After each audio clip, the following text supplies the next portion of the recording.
Hello everyone, आज की इस वीडियो में हम बात करने वाले हैं यूपीसीईटी काउंसलिंग प्रोसीजर के बारे में। क्योंकि काफी बच्चों को दिक्कत आ रही थी, भैया जोसा के थ्रू काउंसलिंग होगा कि यूपीसीईटी के थ्रू काउंसलिंग होगा। तो आज का वीडियो पूरा हम इसी टॉपिक पे डिस्कस करेंगे। और काउंसलिंग होगा, स्पॉट राउंड कब होगा, सारी चीजें हम इस वीडियो में बात करेंगे। अगर आपको कुछ भी डाउट होता है काउंसलिंग को लेकर के तो हमारे व्हाट्सएप ग्रुप पर हमें मैसेज करके पूछ सकते हो। चलिए शुरुआत करते हैं। जैसे पीछे आप स्क्रीन पे देख रहे होंगे, पहले नंबर पे आता है हमारा रजिस्ट्रेशन। तो आप रजिस्ट्रेशन कहाँ पे करोगे? तो आप रजिस्ट्रेशन यूपीसीईटी की वेबसाइट पे करोगे। आपको जरूरत क्या क्या है? आपका जो जेमेंस का एप्लीकेशन नंबर है उसकी जरूरत है और डेट ऑफ बर्थ की जरूरत है, ठीक है। और रजिस्ट्रेशन का जो डेट है 16 तारीख से लेकर के 22 तारीख तक चालू हो जाएगा फर्स्ट राउंड वाले बच्चों के लिए। डॉक्यूमेंट वेरिफिकेशन की बात करें तो 17 तारीख से लेकर के 23 तारीख के बीच में आपका डॉक्यूमेंट वेरिफिकेशन होगा। और 17 तारीख से डॉक्यूमेंट वेरिफिकेशन चालू हो जाएगा। और मैंने डॉक्यूमेंट वेरिफिकेशन पे एक वीडियो बना रखा है किस किस डॉक्यूमेंट की जरूरत है और डॉक्यूमेंट के फायदे क्या क्या होते हैं। तो आप वो वीडियो जाकर के देख लेना, मैं डिस्क्रिप्शन में अपना लिंक उस वीडियो का दे दूंगा। काफी अच्छा वीडियो है वो, उससे आपको ये चीज पता चल जाएगा कि डॉक्यूमेंट कितने फायदे होते हैं। और तीसरा जो होता है रिस्पॉन्ड टू क्वेरी, जो रिस्पॉन्ड टू क्वेरी का ऑप्शन है वो 17 तारीख से चालू हो जाएगा। 17 तारीख से आपका अगर कुछ भी उसमें गलती होता है तो आपको वहां से आपके पास एसएमएस आ जाएगा। उसके थ्रू आप अपना फिर से बैठ के उनकी वेबसाइट पे आप अपना प्रोसेस एडिट कर सकते हो। और ऑनलाइन चॉइस फिलिंग और लॉकिंग का जो प्रोसेस है और सीट मैट्रिक्स का जो है वो 19 तारीख से चालू हो जाएगा। 19 तारीख से लेकर के 24 तारीख के बीच में ऑनलाइन चॉइस फिलिंग प्रोसेस चालू हो जाएगा। आप अपना सीट जो है फिल कर सकते हो, ठीक है। और सीट अलॉटमेंट की अगर हम बात करें तो 25 तारीख से आपका सीट अलॉटमेंट होना चालू हो जाएगा, ठीक है। हाँ, उसके बाद सीट अलॉटमेंट के बाद आता है ऑनलाइन फ्रीज और स्लॉट करने का ऑप्शन। फ्रीज और स्लॉट का मतलब क्या होता है? मान लो आपको आईआईटी लखनऊ में मैकेनिकल ब्रांच मिल गया है, तो आप सोचेंगे कि भैया हमको मैकेनिकल लाइन को अगर किसी गवर्नमेंट कॉलेज या प्राइवेट कॉलेज से अगर सीएस मिल जाता है तो मैं सीएस करने में इंटरेस्ट रखता हूँ।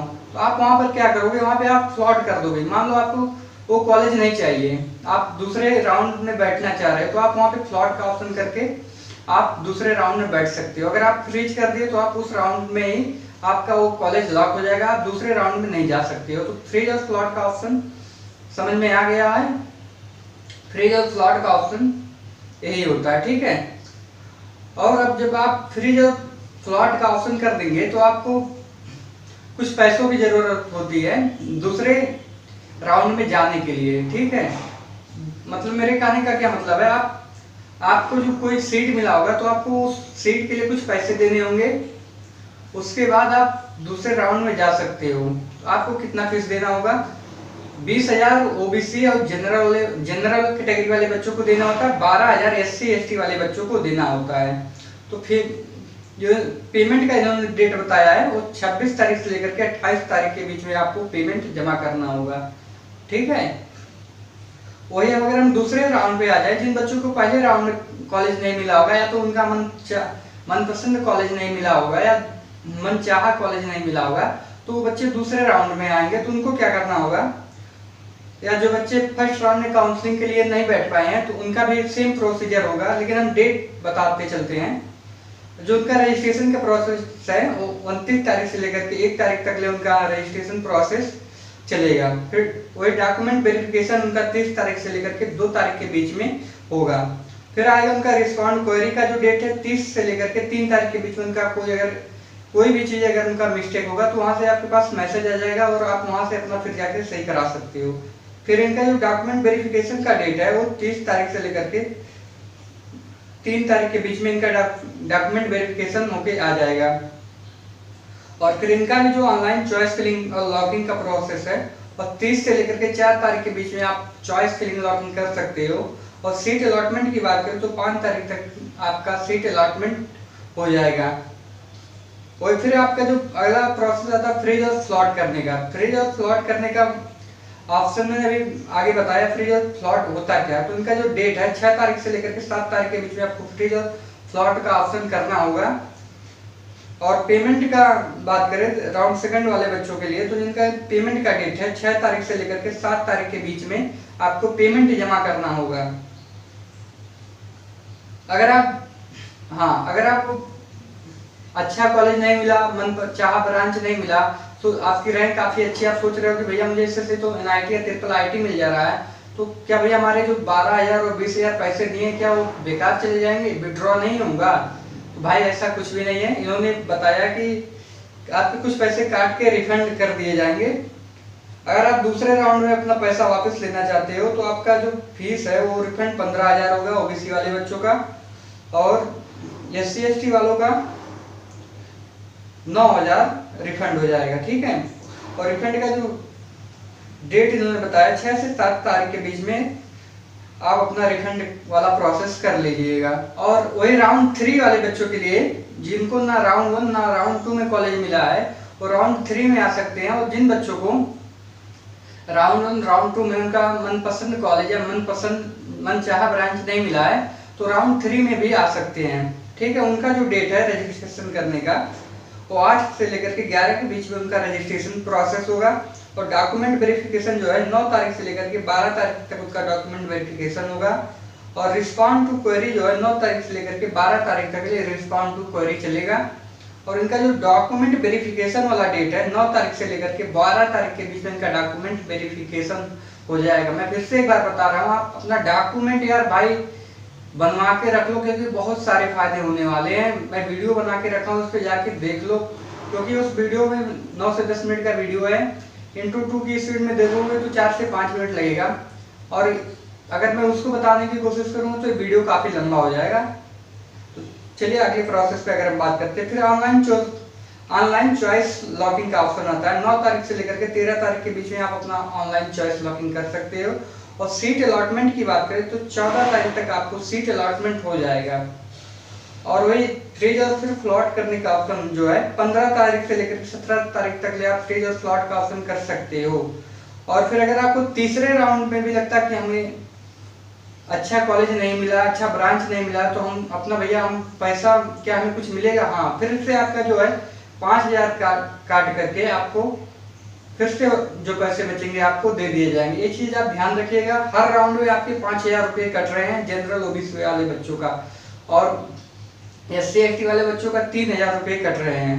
तो अगर आप तीसरे राउंड में निकलना चाहते हो तो आपको 10,000 रुपये रिफंड होगा, और वो SC वाले बच्चों के लिए 6,000 रुपये रिफंड होगा। ठीक है, और इस साल जो राउंड होने वाला है, इस साल 3 ही राउंड होगा प्राइवेट कॉलेज के लिए, और गवर्नमेंट में यार तो काफी राउंड हो जाता है। और अगर हम बात करें फिजिकल रिपोर्टिंग की, तो आपको 18 तारीख से लेकर के 20 तारीख के बीच में आपको कॉलेज में फिजिकल रिपोर्टिंग करना होगा। वही अगर हम बात करें इंटरनल स्लाइडिंग की, इंटरनल स्लाइडिंग का जो ऑप्शन था सिर्फ गवर्नमेंट कॉलेज में आता है। तो इंटरनल स्लाइडिंग का क्या मतलब है कि जैसे मान लो आपके कॉलेज में CS ECE EE में सीटें बची हुई हैं, आपको मैकेनिकल ब्रांच मिला है, आप एडमिशन वहां पर करा के आए, आप सोच रहे हो कि मुझे इलेक्ट्रिकल या ECE या CS मिल जाए, तो आप आओगे तो वहाँ पे इंटरनल स्लाइडिंग करोगे, तो आपको उस कॉलेज में अगर सीट उस कॉलेज में बची है तो आपको इंटरनल स्लाइडिंग करने से आपका ब्रांच अपग्रेड हो सकता है। तो एक फायदे हैं इंटरनल स्लाइडिंग के। अगर आपको मन चाहा ब्रांच नहीं मिला तो एक ऑप्शन और बचता है इंटरनल स्लाइडिंग का, उससे आप अपना ब्रांच चेंज करवा सकते हो। ठीक है, फिर अगर हम स्पेशल राउंड की बात करें तो 27 तारीख से लेकर के स्पेशल राउंड CSAT राउंड, जिससे JEE मेंस में CSAT बोला जाता है और इसमें स्पेशल राउंड बोला जाता है। स्पेशल राउंड का जो है सेट 27 तारीख से लेकर के चालू हो जाएगा। उनका जो रजिस्ट्रेशन की अगर हम बात करें तो 28 तारीख से लेकर के 30 तारीख के बीच में CSAT वाले बच्चों का डॉक्यूमेंट वेरिफिकेशन होगा 28 से 31 के। और CSAT राउंड में स्पॉट राउंड में कौन बैठ सकता है? स्पॉट राउंड में वही बच्चे बैठेंगे जिनको कोई भी कॉलेज नहीं मिला है, वही बच्चे बैठ सकते हैं।